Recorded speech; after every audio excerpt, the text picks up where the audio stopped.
Hello and welcome to Pathways, where you are invited to join me for a visit with leaders in personal development and cultural evolution. This is your host, Paul O'Brien. As the expression goes, life is hard, then you die. But dying is not so easy either. It's made a bit easier, however, if you have a little help from your friends, the right kind of help. In any case, according to our guest today on Pathways, death is not just something that's waiting for us at the end of a long road. Death is always with us, in the morrow of every passing moment. She is a secret teacher hiding in plain sight, helping us to discover what matters most. Maintaining an ever-present awareness of death can bring us closer to our truest selves. This awareness can be a valuable companion on the road to living well, forging a rich and meaningful life and letting go of regret. In his new book, our guest shares stories and insights from his decades of working with people at the very end of their lives. His ultimate revolution has to do with how meaningful in both our living and our dying is the capacity to be open to and present in grace. Our guest is Frank Ostaseski, author of the new book, The 5 Invitations, Discovering What Death Can Teach Us About Living Fully. Frank is a Buddhist teacher, international lecturer, and leading voice in end-of-life care. In 1987, he co-founded the Zen Hospice Project, the first Buddhist hospice in America. He's been honored by His Holiness the Dalai Lama, and AARP named him one of America's 50 most innovative people. He has offered seminars at Harvard Medical School, the May Clinic, and Heidelberg University, and he teaches at major spiritual centers around the globe. His work has been featured on the Bill Moore's PBS series, On Our Own Terms, and the Oprah Winfrey Show, among other programs. In 2004, he created the Metta Institute to provide innovative educational programs and professional trainings that foster compassionate, mindfulness-based care. He's also the author of the Being a Compassionate Companion audio series. Hello, Frank, and welcome to the Pathways Show. Hi, Paul. It's really great to be with you. Thanks for doing this. Well, I want to thank you for doing work that supports our collective evolution with such a beautiful and moving book. You write in the book that, in the beginning, that death is becoming more topical these days. And I'm wondering what accounts for that, in your opinion. Well, I think that we have defined our society as death denying for so many years now. And I think death is actually coming out of the closet, so to speak. There's many more books about it. The two best books last year, best-selling nonfiction books, were Being Mortal by Atul Gawande and the beautiful book When Breath Becomes Air.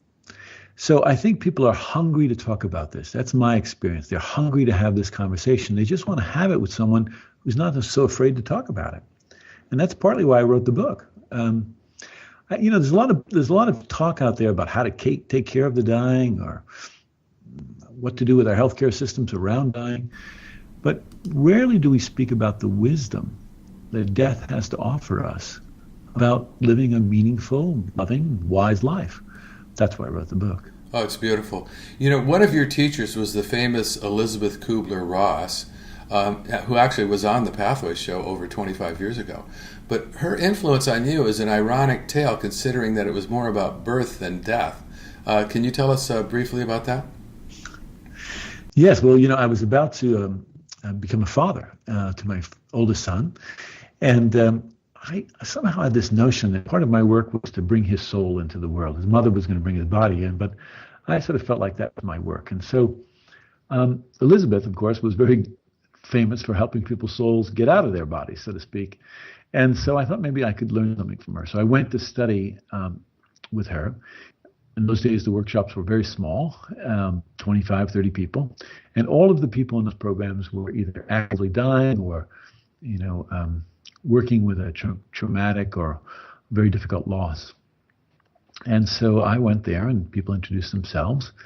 And I said, well, I'm about to have a child in a few weeks and I want to know how I might usher his soul into his body. Well, Elisabeth was very happy to hear this. She actually didn't help me very much with that particular task, but she did sort of take me under her wing and invite me back many times to study with her. And it was remarkable. She was a great mentor, and I'm very, very grateful for her guidance. Yeah. Yeah. Now, over the past 30 years, you've sat on the precipice of death with a few thousand people. The Zen Hospice Project was the first Buddhist hospice in America, which was a fusion of spiritual insight and practical social action. And I love the slogan, or your slogan at the time, which was "Meet them where they're at." Yeah. Describe what that means, please. Well, I think, first of all, we at the Zen Hospice Project, when we first began, we worked predominantly with medically indigent people. That meant people who were living on the margins of society. Maybe they were homeless, or maybe they were living in a single-room occupancy hotel. They had little or no family systems. Often they had triple diagnoses. That meant they had some kind of terminal diagnosis. They often had mental issues, and often alcohol or drug issues as well. So if we were going to be of any use to them, we had to really be honest and clear about our intention. We couldn't push any dogma. They weren't interested in Buddhism. They just wanted to be warm, dry, and inside. So we just met them where they were. And what we found is that we found ourselves into the most intimate of encounters with people that we would have walked by on the street. Suddenly, here we were, in this incredibly vulnerable moment, and finding in each other our common ground. Yeah. Now, where are most people these days when they're dying? I mean, in terms of how they go out, how would you characterize the psychological state of people in our culture when they're going through the dying process? Well, of course, people go through the dying process in completely unique ways. There's no one way in which people go through this. It's helpful to have good conditions. It's helpful to have great medical care. That's in danger at the moment. I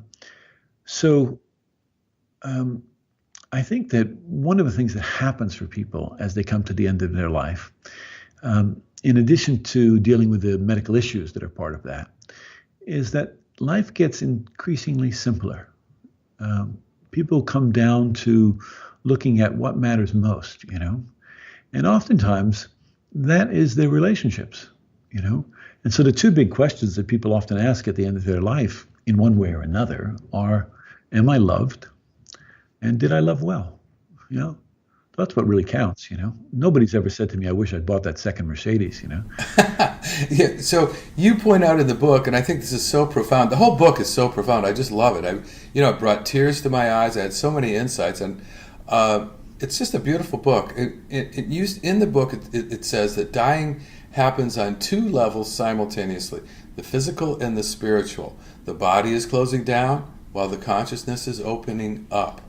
And you point out that ultimately spiritual support is the fearless commitment to honor the individual's unique way of meeting death. Yeah, I think in this culture, frequently or mostly, we regard death as a medical event. And it's much more than that. I want the best of what medicine has to offer when I'm dying. I want good pain management. I want good symptom control. And fortunately, with the hospice and palliative care movement, we now have access to that. But death is too profound to fit within any model, medical model or most religious models. So we have to really expand the notion of what the dying process actually is. All the ways I define myself, I'm a Buddhist teacher, I'm a father, I'm a husband, all of these roles that we carry, they are stripped away by illness or they're gracefully given up, but they all go. And then we come down to something far more essential for us, something more fundamental in our lives, that isn't just a construction or a self-image, but something tender and real and connective. I go to Hawaii frequently, and I have friends there who are big wave surfers, and they are always telling me about the waves and the way the waves form out at sea, the way they break across a reef, etc. And honestly, I don't know what the hell they're talking about most of the time. I just watch the waves. And when I do, I see that every wave is incredibly unique, beautiful. And each wave crashes on the shore and is pulled back out into the sea. I think we're like that, Each of us remarkably unique beings, special, individual, but not really separate, not fundamentally separate from one another. And I think that's some of what people discover in and around the time that they're dying. You point out, and I found this very interesting, that the romantic expectation of a good death, quote unquote, places an immense and unnecessary burden on the dying. Speak to that, please. Well, Paul, I think obviously we want to facilitate as much as possible a death which is easeful and graceful and pain-free as much as possible. Ideally one in which people have good conditions. But I think one of the challenges is we have two forces coming at us. One is the medical system, which is brilliant, and if not for its protocols and procedures, I wouldn't be sitting here talking to you. But also sometimes a lot of misplaced spiritual notions about how people should die, And this puts a huge pressure on people to die right, to die in the way that everybody expects them to. And I just would rather let people die the way that they need to die. In other words, each person's death completely unique, particular to them, and I would say a reflection of their lives oftentimes. I love the way that you bring in so much Buddhist wisdom in the book, including one of the ways that we witness death in a sense every day, every time we have a meal, is through the experience of impermanence, which is one of the characteristics of existence defined by Buddhism, which is often referred to as the law of change and becoming. Talk to us about the importance of coming to grips with impermanence and how difficult that is. Well, it's challenging for us, but it's also evident to us. In other words, if we look around, we see that there's constant change. Seasons come and go, relationships begin and end. I used to be blonde. I'm not anymore, and gravity's having its way with my body at 65 years old, So we are subject to constant change all the time. Now, we like to think of ourselves as a solid thing going through an ever-changing world, but Buddhism would propose that, in fact, we are indeed a constantly changing experience. When we settle into this, when we realize that our nature and that of the rest of reality or the rest of the world are not fundamentally different, then the fact that things are a bit uncertain or are constantly changing, this becomes a kind of liberating opportunity for us rather than a threat. Yeah, you talk about how the awareness of death can help us value and appreciate life. Absolutely. I used to run a preschool when I was younger, when my children were very young. Son was 4 or 5 years old. And we used to have these days with the kids where we'd go out into the woods. We lived in a rural area. And we'd go out and find dead stuff. That was the task of the day. And the kids loved it. We'd go out and we'd find a rusty old car part that had, been buried in the woods for a while, or a bone from a squirrel or a bird, or, just dead leaves and sticks. And we'd bring them back, spread them all out on a blue tarp. And then the kids would have a kind of show and tell. And they were incredibly imaginative. They weren't frightened at all. They would say, oh, this, they'd look at the old rusty car part and they'd say, oh, this was a part of a spaceship that fell off as it was flying by. And, this bark that we found, it was the bed for a mouse, Or one girl said, oh, I think the leaves that fall from the trees are so kind. They make room for new leaves, It was very sweet, And so we rely on impermanence. We count on it. A boring dinner party will eventually come to an end. Evil dictatorships will fall. Even great trees in our forest will need to burn to make room for new trees. So we rely on impermanence. You point out that the habits of our lives have a momentum that propels us toward the moment of death.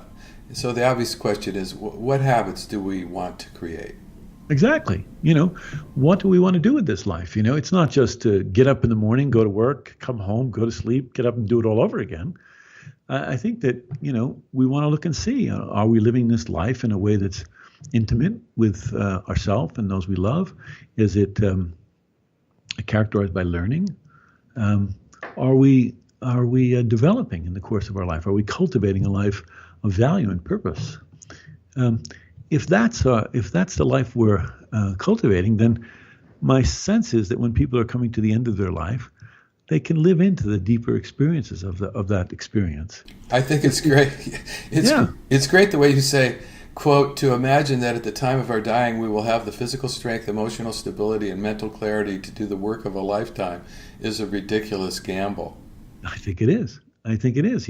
Look, I've been with people, like you mentioned earlier, I've been with a few thousand people who died. And, some of them came to their deaths with tremendous, they blossomed and they discovered great kindness and the forgiveness or the love that they've been looking for all their lives. But some of them turned toward the wall in withdrawal and helplessness or depression, and they never came back again, So the way in which we live our life really can oftentimes characterize the way we meet death. And do you think that it's good for everybody to do some volunteer work with the dying? Well, I don't know if they have to be a volunteer, but it's good for us to at least look at these issues before we find ourselves on our own deathbed. Right. I've been with too many people that are taken by surprise by their dying, or who die rather in a state of fear or distress because they've never thought about it, they never reflected on it, Mm-hmm. Now you're the founder of the Metta Institute, and Mm-hmm. I know that Metta is a word that translates as loving kindness. But tell us about the Metta Institute. Well, the Metta Institute was an outgrowth of my work at the Zen Hospice Project. At Zen Hospice, we mostly focused on mindful and compassionate care. And of course, we learned a lot from our teachers, who were predominantly the patients. And then we felt the responsibility to share what we'd learned with a much larger audience of people. So we created an educational organization, the Metta Institute, which trains healthcare professionals and other caregivers in how to provide humane, attentive, mindful, and compassionate care. Right now, healthcare is in a great crisis, and the people that are working in it are under tremendous pressure and stress. And so to help them stay human, and help them stay balanced in the course of their work, they need to keep learning, and they need the support of an organization like Metta Institute. So we put together a really great faculty of people that Ram Dass, a great spiritual teacher, Norman Fisher, who was the abbot of the San Francisco Zen Center, Rachel Naomi Remen, the author of Kitchen Table Wisdom, and a number of other wonderful people that were friends. And we felt like Metta was our kind of legacy project. It was a way to give back to the world what dying folks had taught us. Mm-hmm. Now, your book is an invitation. The 5 Invitations is the title of it. But it's an invitation to sit down with death, kind of have a cup of tea with her, and let her guide you toward living a more meaningful and loving life. Why did you characterize these 5 as invitations? Well, I think, one of the things that came to me from working with people at the end of life is their tremendous honesty and the vulnerability that characterizes those times. And so I always felt like they were inviting me into their world, to teach me. They didn't have to, but they invited me in. And so these invitations, these lessons, if you will, or these are a distillation, if you will, of what those folks taught me over 3 decades. And I want to invite the public to reflect on these things. I want to invite us to have a conversation about this, to engage in discussion about this. What has heart and meaning for us, as we face the end of our life? And let's not wait until then. My God, let's not wait until then to discover what death has to teach us, In fact, that's the first invitation. Don't wait. Yeah, don't wait. Let's talk about these 5 invitations. Okay, great. So Don't wait. Don't wait, It's not an encouragement to live your life with a certain kind of, panic. Waiting is full of expectation. Waiting for the next moment to arrive, we miss this one. Waiting for the moment of dying. Many families have said to me, when will mom die? We miss all the moments in between. So don't wait is an encouragement to step fully into life. It's an encouragement to tell the people you love that you love them.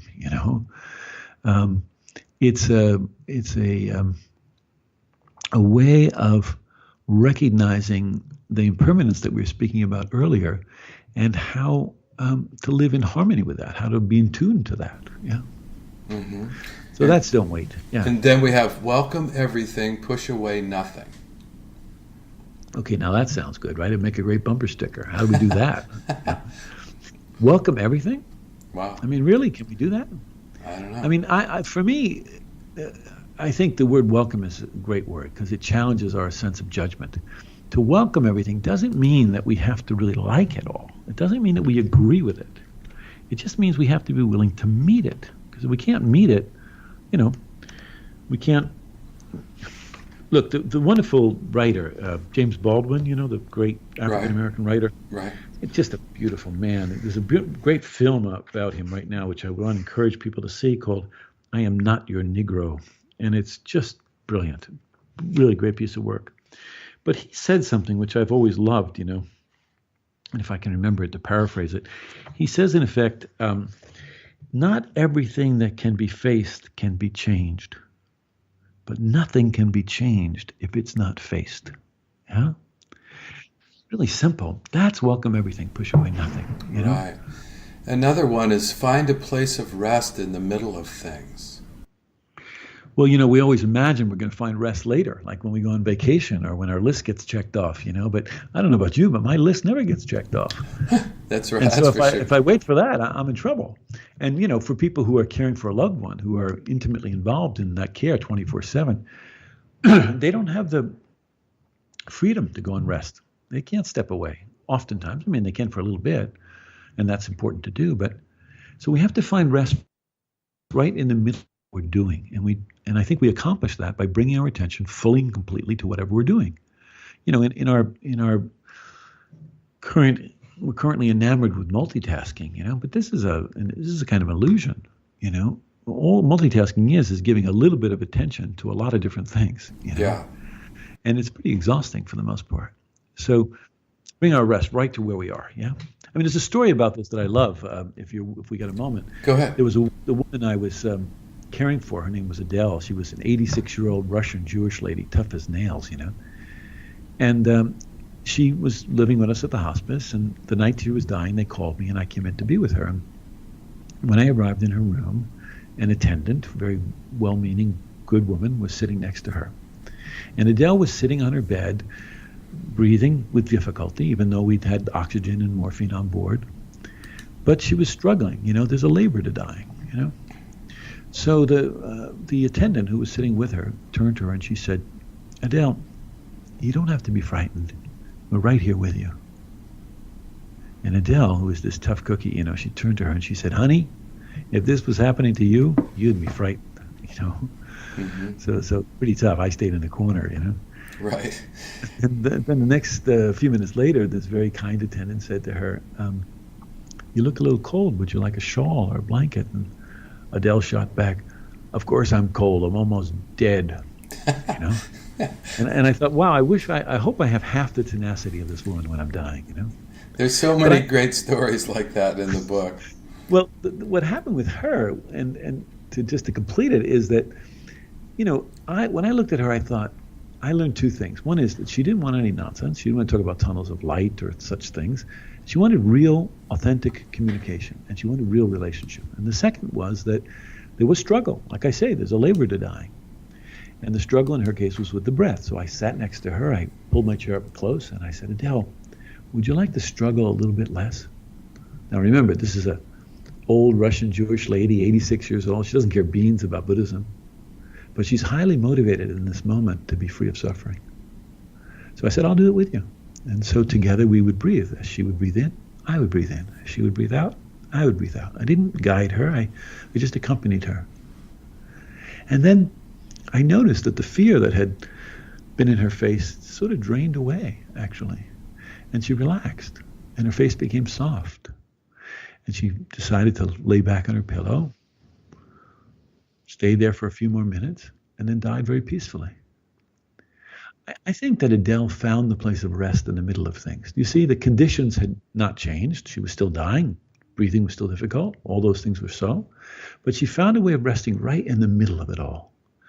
And I think that that's a great lesson for us because we're always trying to manage the conditions as a way of getting us rest. I got to go to Hawaii, or I've got to go to the Bahamas or some such thing to get a rest, or I've got to get out into nature.